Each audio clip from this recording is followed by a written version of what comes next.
जय श्री कृष्णा दोस्तों। कैसे हो आप? आशा करता हूँ आप और आपके परिवार में सभी खुश होंगे, स्वस्थ होंगे।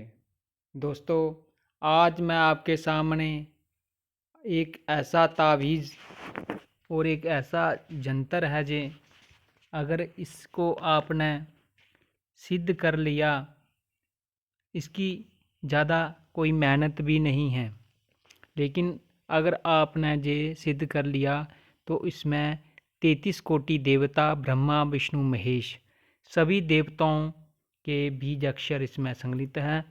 और ये बहुत ही इसकी कितनी प्रशंसा की जाए।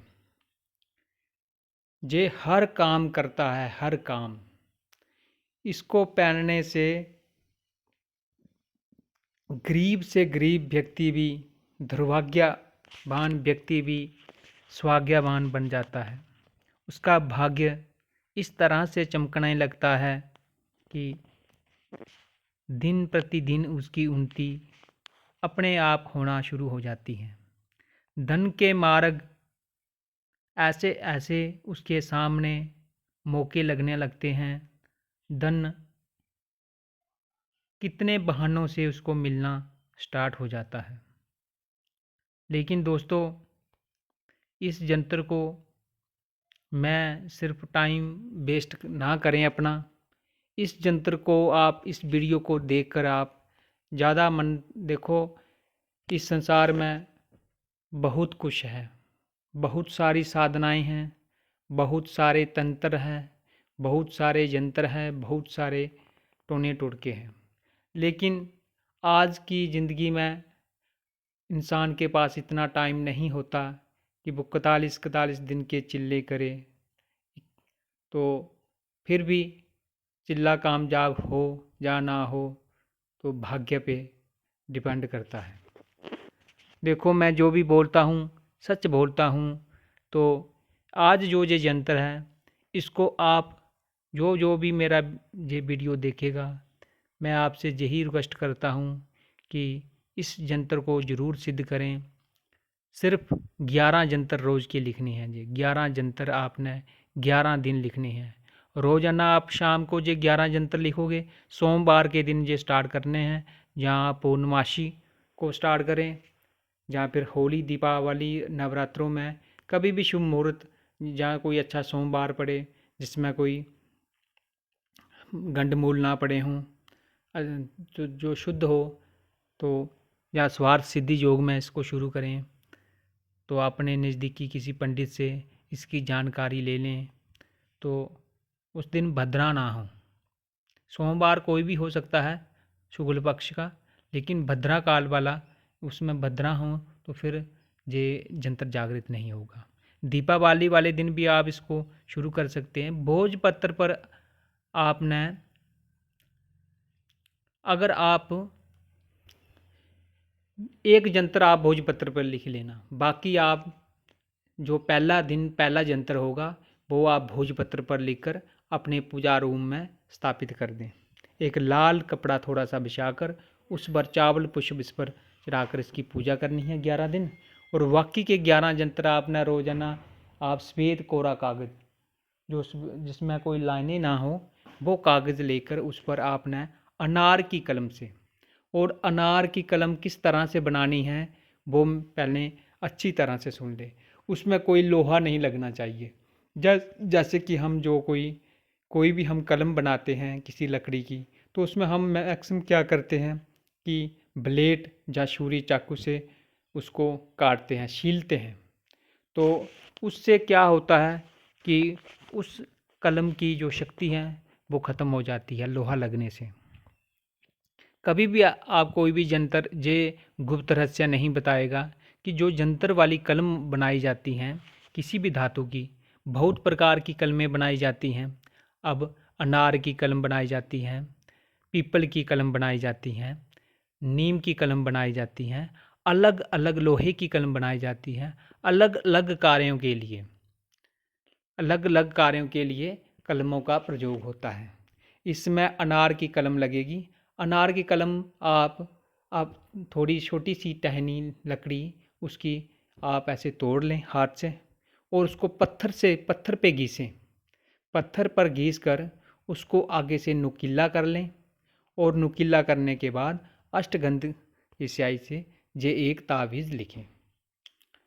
तो फिर बाकी के जो तावीज़ हैं वो आप अनार की कलम से ही लिखेंगे। तो इसमें केसर और अष्टगंध अष्टगंध केसर में गंगा जल बनाकर आप पहले ही स्याही तैयार कर लें। एक डिब्बी में थोड़ा सा केसर डालें, अष्टगंध डालें डालें और उसमें थोड़ी सी खुशबू के लिए इत्र डाल दें। गुलाब का इत्र हो तो वो अच्छा है, जो भी आपको इत्र मिलता है वो उसमें डालकर गंगा जल डालकर उसमें छोड़ दें। 1 घंटा 2 घंटे के बाद क्या होगा, जो अष्टगंध है और जो वो है केसर है वो अपना रंग पानी में छोड़ देगा और उसके साथ आप ये जंतर लिखना स्टार्ट करें।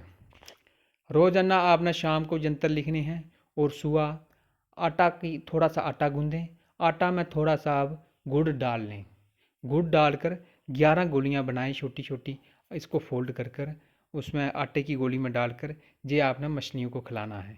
11 दिन तक ब्रह्मचारी व्रत का पालन करें, झूठ ना बोलें, जहाँ तक हो सके तो कम बातें करें और सूतक मूतक का ध्यान रखना है। किसी के घर सूतक है तो वहाँ पर आप ना जाएंगे 11 दिन की आपकी साधना चलेगी। और जब आप ये जंतर लिखोगे पूर्व दिशा की ओर मुंह करके एक दीपक जलाओगे, धूप जलाओगे और जो जंतर आपने पहले लिखा पूजा में रखा है पहले उसकी पूजा करोगे। तो सबसे पहले आप यंत्र लिखने उस यंत्र की पूजा करके ओम नमः शिवाय की आप एक माला जाप करेंगे। आप अपने कुल देवता को प्रणाम करें, अपने गुरु महाराज को प्रणाम करें, उसके बाद ये जंतर लिखें। अब इसकी प्रयोग विधि, एक जंतर आप स्वयं के लिए लिखें। आपकी जितनी भी रुकावटें हैं सब खत्म हो जाएंगी। इस जंतर को लेकर आप जहाँ भी जाओगे आपकी जीत होगी। बिगड़े हुए कार्य आपके अपने आप बनना स्टार्ट हो जाएंगे।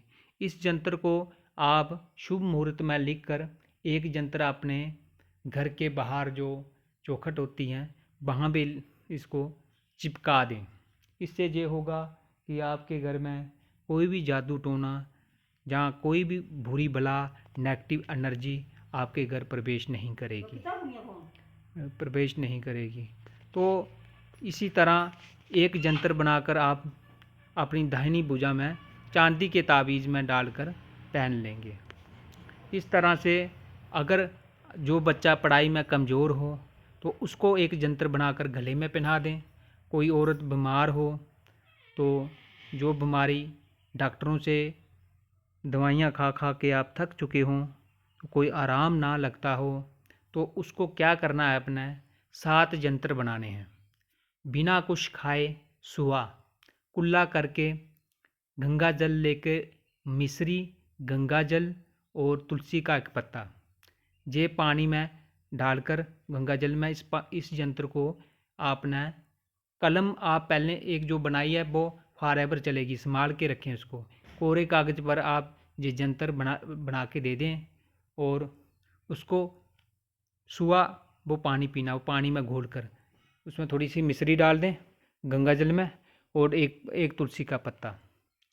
7 दिन में उसको कोई भी खिलाया पिलाया, कोई भी पुरानी से पुरानी बीमारी होगी, कुछ भी जादू टोना चौकी आती होगी, नष्ट हो जाएगी। 7 जंतर उसको सुबह खाली पेट पीने के लिए दे दें और एक जंतर उसकी बाएं भुजा में, दाहिनी अगर कोई मर्द हो पुरुष हो तो उसको दाएं भुजा में, अगर कोई औरत हो तो बाएं भुजा में या गले में डालने के लिए दे दें। जिन औरतों को बार बार गर्भ गिर जाता है तो उनके लिए ये रामबाण है। दोस्तों, समझने के लिए इशारा काफ़ी है। इस जंतर से आप हर एक काम कर सकते हैं। जिसको माइग्रेन की समस्या रहती है, सिर दर्द रहता है, तो उसके लिए भी आप ये 7 जंतर उस बंदे को दें सुबह पीने के लिए और एक जंतर उसको तेल जो होता है ना, तेल सरसों का तेल उसमें दे दें, उसमें डाल किसी एक बोतल में उस यंत्र को डाल दें और वो उस तेल की मालिश करते रहे। 1-2 दिन में ही उसको उसकी जो माइग्रेन की समस्या है वो जड़ से समाप्त हो जाएगी। और जिस भाइयों को कभी कभी सूल होता है, खाना नहीं पचता है, तो उनके लिए भी ये 7 यंत्र उसको घोल के पिलाने के लिए दे दें और 1 यंत्र उसको पहनने के लिए दे दें। आप इस यंत्र से कोर्ट कचहरी में अगर किसी का कोई केस लगा हुआ है, वहाँ पर भी इसका प्रयोग कर सकते हैं। तो लेकिन उस यंत्र को लिखने की विधि थोड़ी अलग है। उस यंत्र का जो निर्माण है वो मंगलवार के दिन किया जाता है। मंगलवार के दिन भद्रा होनी चाहिए। भद्राकालीन मंगलवार आप नीम का पत्ता मुंह में डालकर फिर लोहे की कलम से इस यंत्र को फिर आपको जो केसर और जो अष्टगंध से नहीं लिखना है, फिर कोजले की स्याही से आपने वो स्याही तैयार करनी पड़ेगी। फिर कोर्ट कचहरी में विजय प्राप्त करने के लिए, शत्रु पर विजय प्राप्त करने के लिए 4 चरस्तों की थोड़ी थोड़ी मिट्टी ले आएं और कोजले की जो कोजला होता है शमशान घाट का थोड़ा सा, वो कोजला उसमें पीस लें और लोहे की एक कील लेकर उसको कोरे कागज पर आपने यंत्र का निर्माण करना है। मंगलवार के दिन भद्राकालीन किसी पंडित से पूछ लें कि मंगलवार को भद्रा कब आ रही हैं, कौन से मंगलवार को भद्रा आ रही हैं।